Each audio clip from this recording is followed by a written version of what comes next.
अभी हमारे साथ है लोक जनशक्ति पार्टी रामविलास के दो प्रदेश उपाध्यक्ष रमेश बाबू और संजय कुमार सिंह।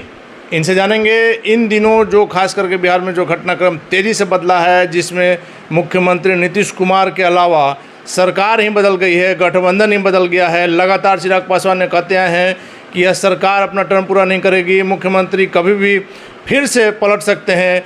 चिराग पासवान की एक भविष्यवाणी सही हुई, मुख्यमंत्री ने एनडीए को छोड़ दिया है, लेकिन लगातार चिराग पासवान ये भी कहते हैं कि बिहार में मध्यावधि चुनाव होगा। क्या सर अभी भी आपको लग रहा है कि मध्यावधि चुनाव होगा? देखिए, सबसे पहले तो मैं ये कहना चाहूँगा कि आदरणीय मुख्यमंत्री नीतीश कुमार जी की न तो कोई नीति बची न कोई सिद्धांत, सिर्फ व्यक्तिगत हित के लिए सरकार का परिवर्तन उन्होंने किया। आखिर ऐसी कौन सी इतनी जल्दीबाजी आ गई थी? मैं नेता प्रतिपक्ष 5 दिन पहले जी 7 तारीख को प्रतिरोध मार्च निकाले थे। तमाम सरकार के विरोध में बातें, तमाम सरकार के विरोध में बातें हुई, बेरोजगारी के विरोध में प्रतिरोध मार्च था, शिक्षा व्यवस्था के बारे में था, स्वास्थ्य व्यवस्था के बारे में था, बिहार से पलायन इतना बढ़ता जा रहा है उसके विषय में प्रतिरोध मार्च निकाले थे। आखिर ऐसी कौन सी बात रातों रात हो गई भाई कि 7 तारीख को आपने प्रतिरोध मार्च निकाला और 9 तारीख को आप फिर उन्हीं की गोद में जाके बैठ गए?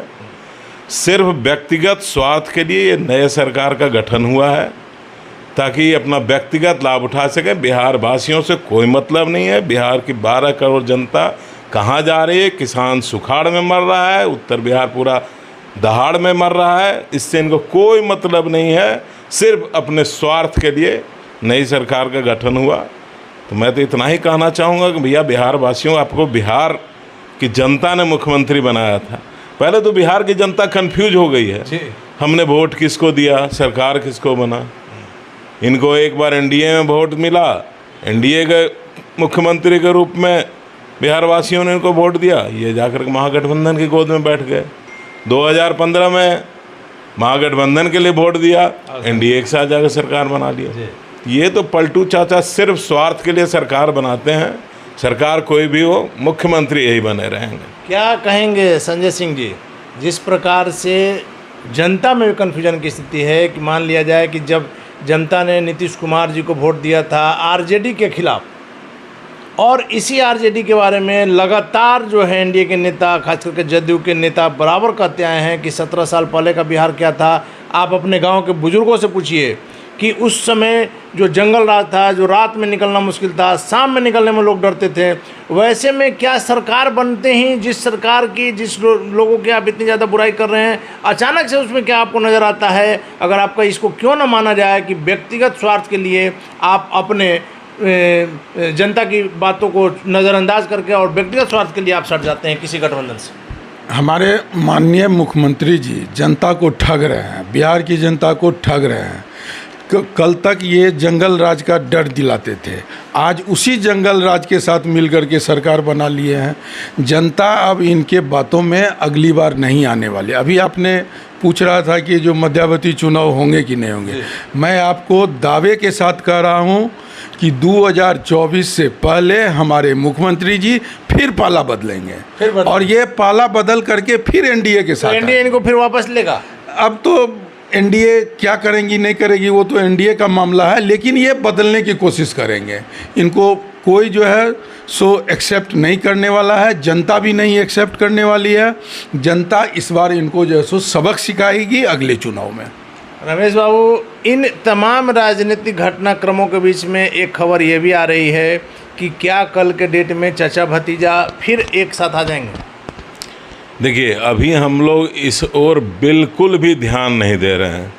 अभी हम अपनी पार्टी की ओर से और हमारे राष्ट्रीय अध्यक्ष आदरणीय चिराग पासवान जी सिर्फ Bihar first, Bihari first vision को लेकर के काम कर रहे हैं।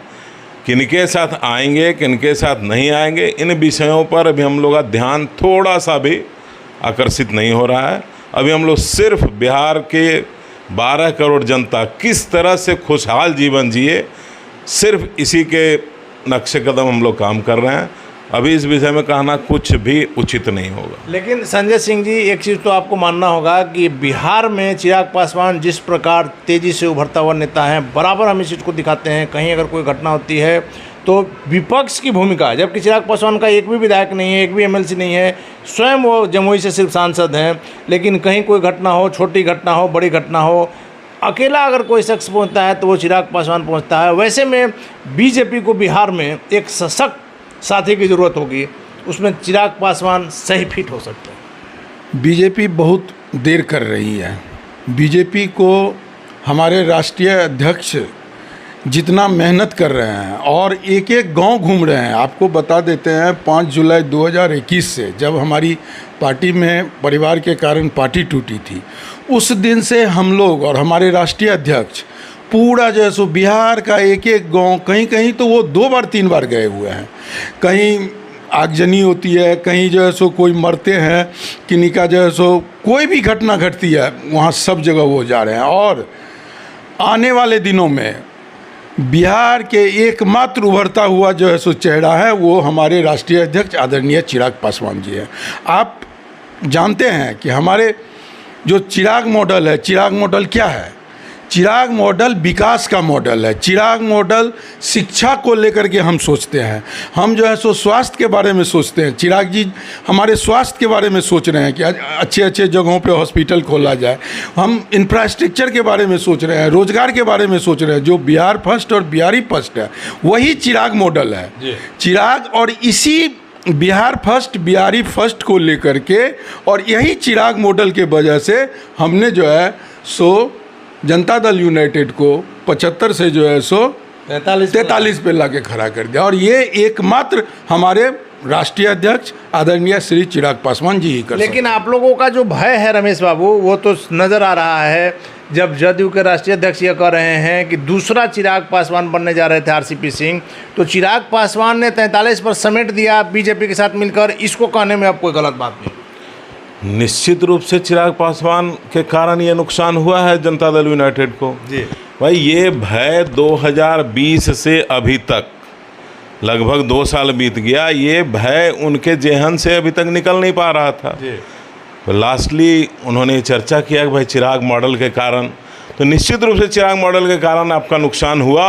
और आगे भी, अभी तो आप 43 सीट पे आए हैं, मैं उम्मीद करता हूं बिहारवासी सारे आपकी भावनाओं को समझ चुके हैं कि आप बिहार के हित के लिए कोई भी काम नहीं करते हैं।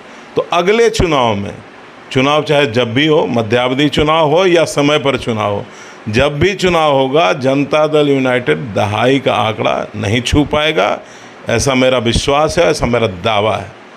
सर, एक चीज़ तो आप मानेंगे कि चिराग पासवान ने जिस प्रकार से जदयू को बिहार में डैमेज किया, बीजेपी का साथ दिया, बीजेपी ने समय पर चिराग पासवान का साथ नहीं किया। देखिए, ये तो बीजेपी की बातें हैं, इसके बारे में मैं क्या कह सकता हूँ।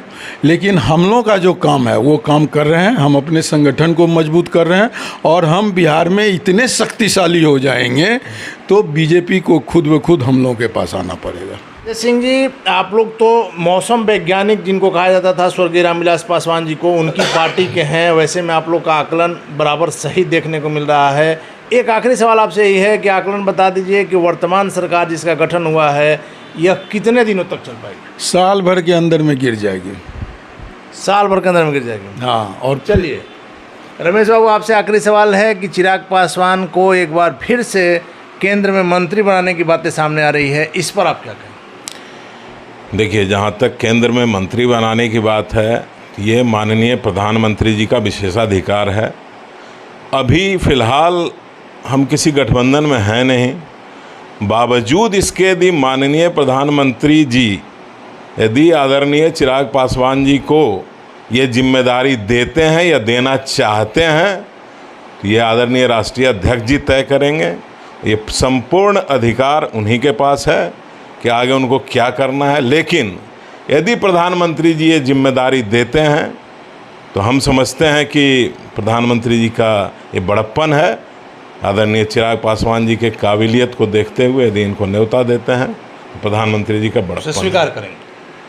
स्वीकार करें ना करें तो आदरणीय चिराग पासवान जी पे निर्भर करता है, क्योंकि इसका संपूर्ण अधिकार उन्हीं के पास है। चलिए, धन्यवाद आपका। तो ये थे हमारे साथ चिराग पासवान की पार्टी के 2 प्रदेश उपाध्यक्ष रमेश कुमार सिंह और संजय कुमार सिंह, जिनका साफ तौर पर कहना है कि हम लोग अभी सिर्फ और सिर्फ बिहार का विकास कैसे हो इसकी चिंता कर रहे हैं, ना अभी किसी गठबंधन में है। आगे किसी गठबंधन में रहेंगे या नहीं इस बात से भी इनकार नहीं किया है। आगे क्या होगा देखना काफ़ी दिलचस्प होगा फिलहाल।